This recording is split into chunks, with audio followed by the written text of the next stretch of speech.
Hello guys, this is Nishtos Vatrai, aka Nish, again.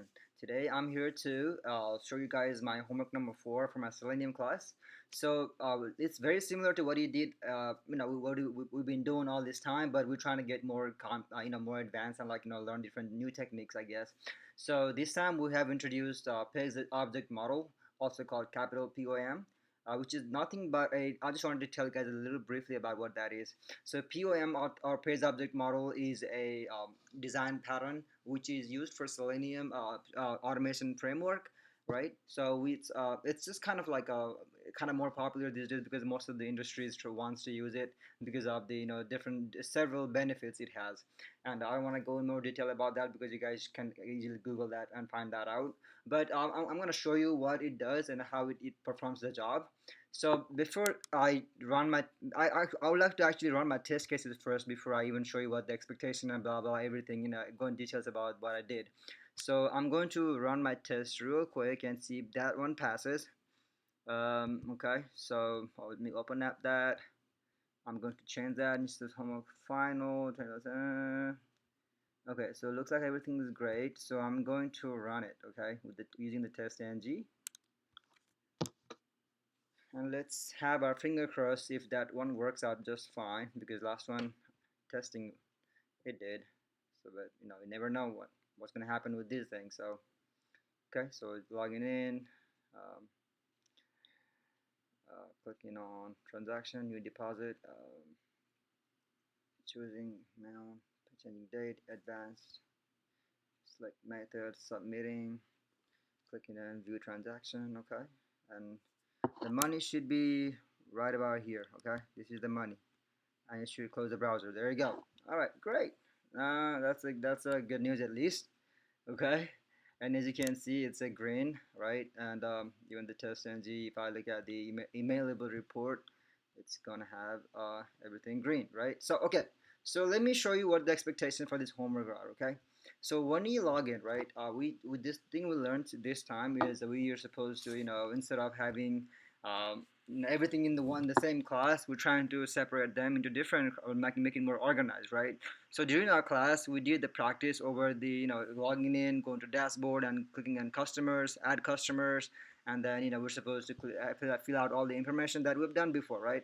And we did that in the class together as well. So I wanted to try something new for my homework, and we, instead of going to dashboard and making and adding customer, I'm going to transaction, and I'm adding a new deposit this time, right? And for the deposit, it's kind of trickier too, and I'll tell you when as I show you my codes. Um, what's gonna happen is we have a bunch of elements to take care of, like the drop down. Um, it's got the drop down for all, and I'm trying to I'm trying to deposit the money into my account, so we have to locate that account as well. And also, so there's a little trickier about the calendar part. I had to Google that to figure this one out, but eventually I did. Description, and then I'm trying to do more little extra work. So I clicked on the advanced. I tried to learn. I will play with more drop down options like category. I'm trying to go for salaries, and for also I used the method for electronic transfer, and then eventually I was able to submit the thing, and it's gonna take me to the view transactions, and uh, the very latest one is gonna be at the top, and for my case it's gonna be towards the bottom. I guess kind of goes by alphabetical, but I don't know. But this is the one I just did. Okay, 25,000 homework for final. Okay, so let me go ahead and show you my codes now. Okay, so the page object model, like I told you guys, it's kind of more systematic, and it has more. It's kind of dealing with. It has its own separation. So the the three packages it has are the page package, util package, and the test package. Okay, Page and the util goes into the source main folder, whereas the test packages goes inside the source test folder. Okay. Also, in addition to that, page and util source main also has the drivers, which is if you want to use the Gecko driver or the Chrome driver, whatever your driver you want to use. So the folder goes in here, and also the config files. If you were to use that, it goes in here as well. Okay. So let me go and open up. So what happens every time? Okay, every time we have our page, we have our login page, right? So every time we have a login, we have whatever page, it has their own test. That's the whole logic behind it. Okay, the first one, it has, let me just go from the beginning. It has the browser factory. It has the initialization thing, like launching the driver and the tear down, which will be stored inside the browser factory. It's called industry standard is browser factory. So that will be considered, that's the class that goes inside the util package. Okay, it's got whichever driver you want to use, right? So I'm meant to open this one. My apologies, guys. This is my homework browser. That's my class browser. Okay. So in my browser, in my home, I'm sorry, in my homework browser, I try to I try to use the if and else situation if I was to choose between the Chrome or Firefox, which is why I have the config files here as well. But for some reasons, it just kind of kept failing at this point, like line 64, and I don't know why. So I need to ask my instructor about that. But I just wanted to just kind of like let you guys know that maybe that's something we want to use that. But to do that, we're supposed to do we're supposed to import all the information from the config files and blah blah blah. Since we're not even using it, I don't want to discuss about that. So like I said, util has the browser factory. Browser factory has all the initialization and the tear down methods, right? So it was moving up. We have our page. So in our page, we have our login page, right? Our login page is this one right here. Um, and it's got the codes, the web elements to perform the login. It can be done two different ways, like individual login or combined method. I tried the combine for this one. And also we introduced this new technique called at find by annotation, which is used to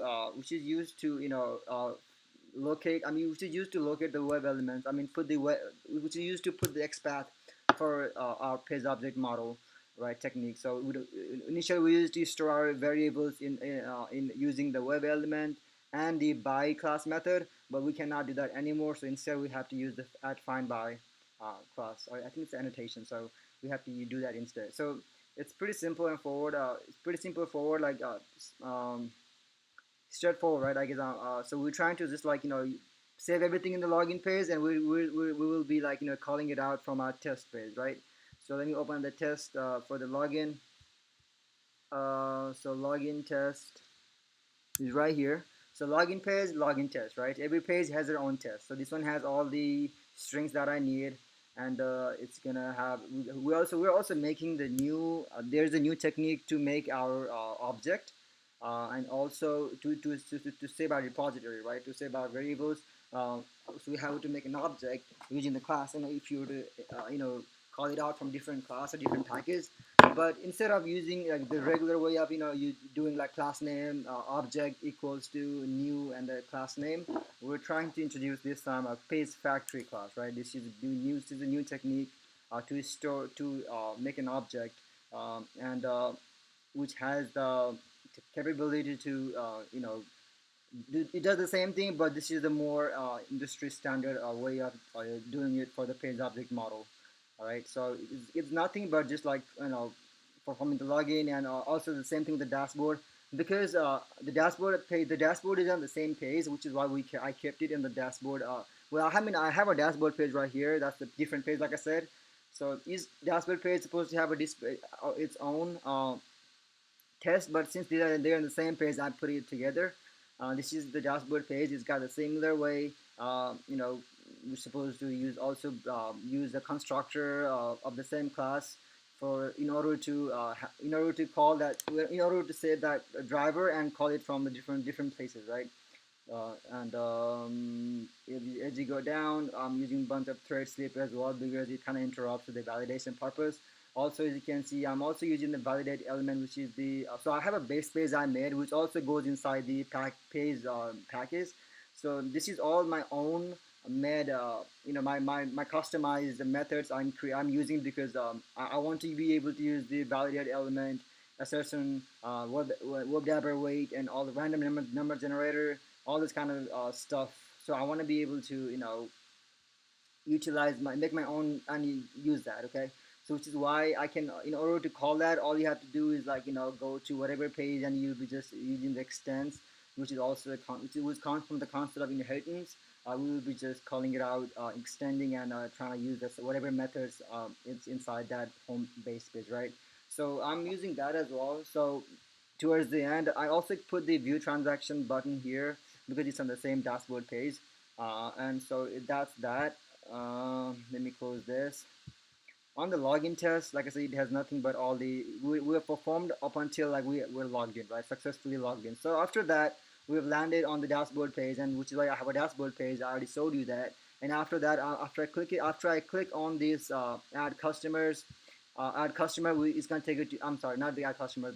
I'm using a different one. So it's gonna take the add deposit, right? I'm so sorry. Let me just show you real quick. So after I click on transaction, this is still dashboard page, but once I click on new deposit, it's gonna be a different page. So we need a different we need a different page class for this, right? So which is why I have a it's the transaction page. So what I mean I that's why I have a I'm sorry, not add deposit page, right? The new deposit page. So I have a new deposit page here. So let me show you what's inside that. Oh yeah, it's got a bunch of all the web elements and stored inside the find by at find by because I'm sending in a lot of information here, right? And one tricky thing I had to encounter was the insert the date part, right? So every time I would put whatever date, so it kind of automatically has this date. So if I put the send keys, it kind of adds to it. So it doesn't really do anything, right? So and also even after it clicks here, this thing does not go away. So we kind of interrupt the clicking the advanced button, so I had to kind of struggle with that. I had to Google something to finally figure out I could put the date this way. This is the code for that, and I could put the date this way, and once I put the date, it's gonna go away, and then it's gonna move on to the next one. Okay. Another way, however, to do that is to just like if I was to just like comment it out and just do this part, I can still do it. This is doing is like after I put the send keys. So all I'm doing is I'm clicking in the send keys. I'm clicking on the date bar. I'm sending the keys whatever I want to put in, right? And then no, I'm clearing before I put in. Okay. So make sure you do this before you do that. So make sure if you just do clear, it's gonna clear this first, and then it's gonna enter whatever date you wanna put, right? So that should take care of that as well, right? And after you do that, see that it's still gonna pop up this calendar with this thing. So what I'm gonna do is what I did was I clicked on the description text, right? So when I click it, it's gonna go away. Now it's gonna go to the next bar, right? Next small the description box, right? So that's one way to do. That's another way to do it. So when you do that, make sure you have a separate web element stored for a description text element for just for clicking part. That way the calendar goes away, and the rest of the thing is just filling out the information, and then using thread.sleep, using my own select drop down, customize select drop down, and all that stuff, right? So that's for the add deposit page. So once I click on the submit button, it's gonna take me to I'm trying to validate it actually deposited or not. So view transaction, right? And once I click on that, it's going to take me to that page, and I have to validate it. So this is a different page now, right? So I have to make a different page. Every time I have a different page, I have to make a different page, right? So transaction page is right here, and it's got all the code I needed for the validation part, just one code.